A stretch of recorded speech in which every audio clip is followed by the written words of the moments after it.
আল্লাহ রাব্বুল আলামিনের 99টা নাম মুখস্থ করতে পারবে, আল্লাহ রাসূল বলেন সে সোজা জান্নাতে চলে যাবে। সুবহানাল্লাহ।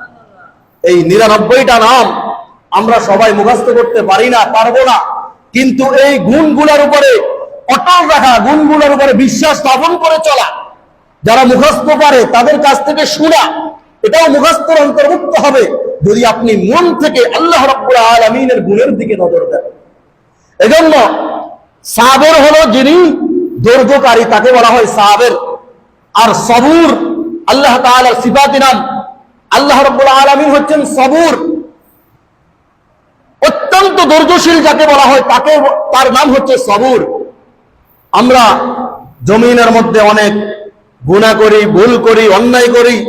আল্লাহ তাআলা চাইলেই আমাদেরকে যে কোনো সময় আযাব দিতে পারেন, যে কোনো সময় আমাদেরকে ধ্বংস করে দিতে পারেন, কিন্তু আল্লাহ রাব্বুল আলামিন সবুরের গুণের অধিকারী হওয়ার কারণে, অত্যন্ত ধৈর্যশীল হওয়ার কারণে বান্দা-বান্দী এত অপরাধ করার পরও, এত অন্যায় করার পরও আল্লাহ রাব্বুল আলামিন বান্দা-বান্দীদেরকে অত্যন্ত ধৈর্যশীলের পরিচয় দিয়েছেন এবং বলেছেন তোমরা অত্যন্ত অনেক অন্যায়ের পরও তুমি যদি আমার কাছে ধরা দাও, আমার কাছে ক্ষমা চাও এবং ধৈর্যের পরিচয় দাও, আমি তোমাকে ক্ষমা করে দিব। সুবহানাল্লাহ।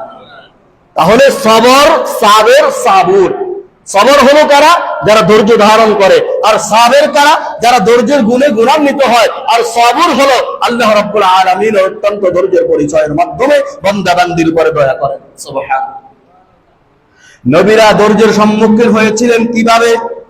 নবীদেরকে মিথ্যা আরোপ করা হয়েছিল। আল্লাহ রাসূল সাল্লাল্লাহু আলাইহি ওয়াসাল্লামের মাঝে যখন বিভিন্ন ধরনের মিথ্যা কথা বলা হয়, কাফেররা আল্লাহ রাসূলকে মিথ্যা অপবাদ দেওয়া শুরু করলো। মনটা ভালো না খারাপ? আপনারা বলেন, মনটা ভালো না খারাপ?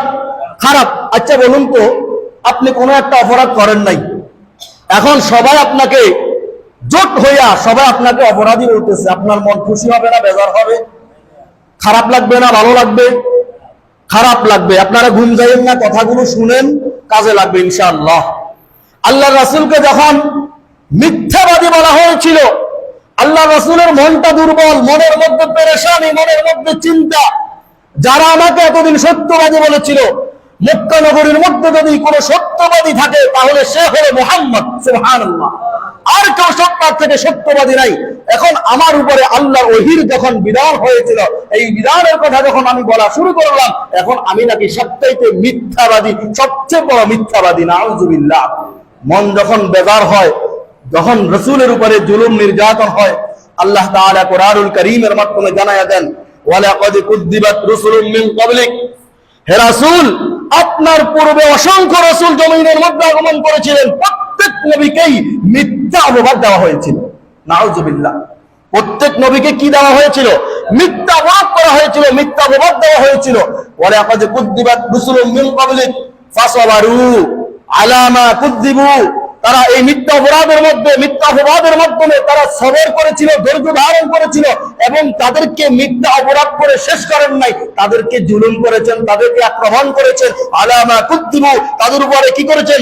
টর্চারিং করেছেন। ওয়াউযু হাত্তা আতাহুম নাসরুনা, তারা এমন কঠিন মুহূর্তের সময় তারা মনে মনে ধৈর্য ধারণ করেছে যতক্ষণ না আমি আল্লাহ তাআলার সাহায্য না আসছে। সুবহানাল্লাহ। এজন্য ওই পরিমাণ ধৈর্যের পরিচয় আমাদেরকে দেখাইতে হবে। রাসূলদেরকে আল্লাহ রাব্বুল আলামিন অনেক কঠিন পরীক্ষার সম্মুখীন করেছেন এবং তারা কঠিন পরীক্ষার সম্মুখীন হয়ে ধৈর্য ধারণ করেছেন ততক্ষণ পর্যন্ত যতক্ষণ না আল্লাহ তাআলার সাহায্য না আসে।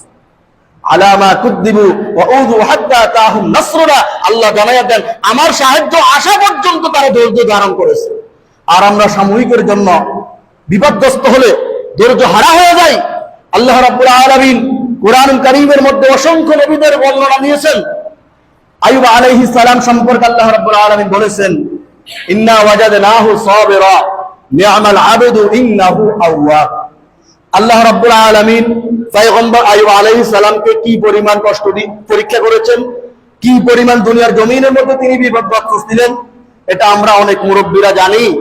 দীর্ঘ বছর একাধারে পচে গলে শেষ হয়েছেন, কিন্তু আইয়ুব আলাইহিস সালাম এই কঠিন সময়ও এমন ভাবে পার করেছেন, আল্লাহর অপেক্ষা করেছেন, আল্লাহর সাহায্যের অপেক্ষা করেছেন। আল্লাহ তাআলা তাকে সাহায্য করেছেন এজন্য আল্লাহ বলেছেন ইন্না ওয়াজাদনাহু সাবিরা, আমি আইয়ুবকে অত্যন্ত ধৈর্যশীল হিসেবে পেয়েছি। সুবহানাল্লাহ। তাকে সাবিরের অন্তর্ভুক্ত পেয়েছি, তাকে ধৈর্যের গুণে গুণান্বিত হিসেবে পেয়েছি। নি'মাল আবদু, তিনি হচ্ছেন আমার কাছে পছন্দনীয় বান্দা, বান্দাদের অন্তর্ভুক্ত। সুবহানাল্লাহ। ইন্নাহু আওয়াব, তিনি ছিলেন আমি আল্লাহ তাআলার মুখাপেক্ষী। রব্বুল আলামিন কুরআনুল কারীমের মধ্যে ইউনূস আলাইহিস সালাম সম্পর্কে জানিয়ে দিয়েছেন। তিনি যখন মাছের পেটের মধ্যে ছিলেন তখন তিনি বলেছেন লা ইলাহা ইল্লা আনতা সুবহানাক ইন্নী কুনতু মিনাজ জালিমিন। তিনি সেখানে ধৈর্য ধারণ করে আল্লাহর পবিত্রতা বর্ণনা করেছেন এবং নিজেকে অপরাধী সাব্যস্ত করেছেন। আমি সীমা লঙ্ঘনকারী, আমি অপরাধী, আমি জুলুমকারী। আল্লাহ তাআলার সাহায্য আসা পর্যন্ত সেই মাছের পেটের মধ্যে তিনি ধৈর্য ধারণ করেছেন। সুবহানাল্লাহ। তারা হয়েছেন সাবিরের অন্তর্ভুক্ত। সবর, ধৈর্য আর সাবের গুণটা যার ভিতরে অর্জন হয়েছে তিনি হলেন কি? সাবের। সুবহানাল্লাহ। আল্লাহ রাসূল সাল্লাল্লাহু আলাইহি ওয়াসাল্লাম তার ধৈর্যের পরিচয় কেমন ছিলেন? এক ইহুদির কাছ থেকে আল্লাহ রাসূল কিছু ঋণ গ্রহণ করেছিলেন। কি গ্রহণ করেছিলেন? ঋণ। ঋণ বলতে আমরা কি বুঝি? একজনের কাছ থেকে আরেকজনের ধার নেয়, যেটা কিছু টাকা নেয়, ধার নিয়েছেন 2 দিনের জন্য, 5 দিনের জন্য, 10